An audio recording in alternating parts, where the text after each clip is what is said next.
taon pa lang si Jansen, pero malaki na ang naitutulong niya sa pangangalaga ng kapaligiran.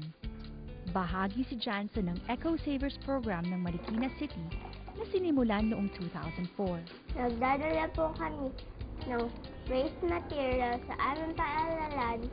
Isang klase nito ay bote, papel, dyaryo, at plastic containers.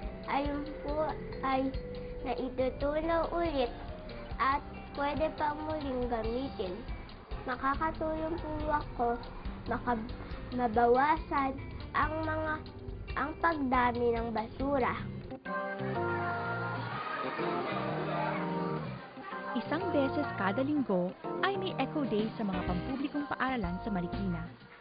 Sa araw na ito, dinadala ng mga estudyanteng tulad ni Jansen ang i-recycle. Bawat isa ay may passbook kung saan inililista kung gaano karaming basura ang dala ng estudyante.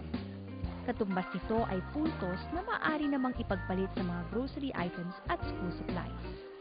Piso ang katumbas ng bawat puntos. 2 beses naman sa isang taon kung dumating ang Eco Bus. Dala nito ang mga groceries at school supplies na maaaring bilhin ng mga estudyante gamit ang puntos na kanilang nalikom sa pagdadala ng mga basura sa eskwela.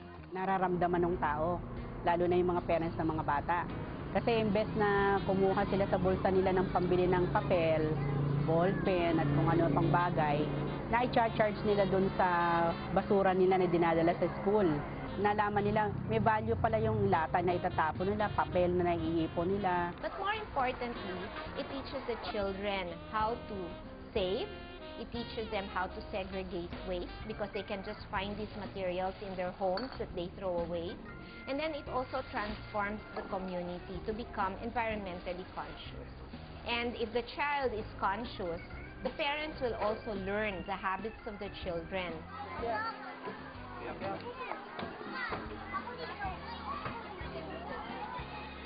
Aktibo ang mga estudyante sa programang ito.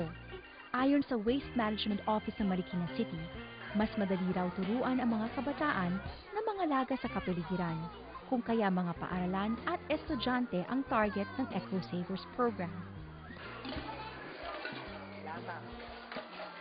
Ang lahat ng recyclable trash na dinadala sa paaralan ay binibili ng mga junk shops na kapartner ng lokal na pamahalaan ng Marikina. Para lalong maengganyo ang mga mag-aaral na mag-segregate, binibigyan din ng premyo ang paaralang may pinakamaraming naipong puntos o kaya'y may pinakamaraming estudyante na lumahok sa programa. Nga, talagang pag may nagtapon yung mother ko ng basura, o kaya yung mga kapitbahay namin, nag-aagawan sila kung kanina, sila na mismo nagsesegregate. Nagpapataasan sila ng points. Nagpapataasan sila. Compare nila yung passbook nila. Kung, so kuya, ito na yung laman ng passbook ko.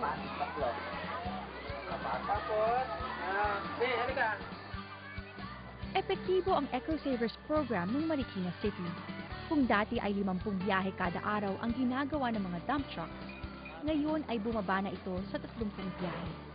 Dahil dito, nabawasan di lamang ang gasto sa hauling ng basura, nabawasan din ang traffic at air pollution sa syudad. Marikina is now known to be the cleanest city. Marikina now enjoys 40% diversion rate. In other words, 40% of all the garbage in our city is recycled. However, we really would like to see a 50% waste recovery rate so that there's even less garbage that goes to the dump site. May pera nga sa basura, pero para sa mga eco-savers ng Marikina City, higit pa sa material na bagay ang kanilang nakukuha. Ang malinis na kapaligiran na dala ng mga responsableng mamamayan. Sama ang mamamayan.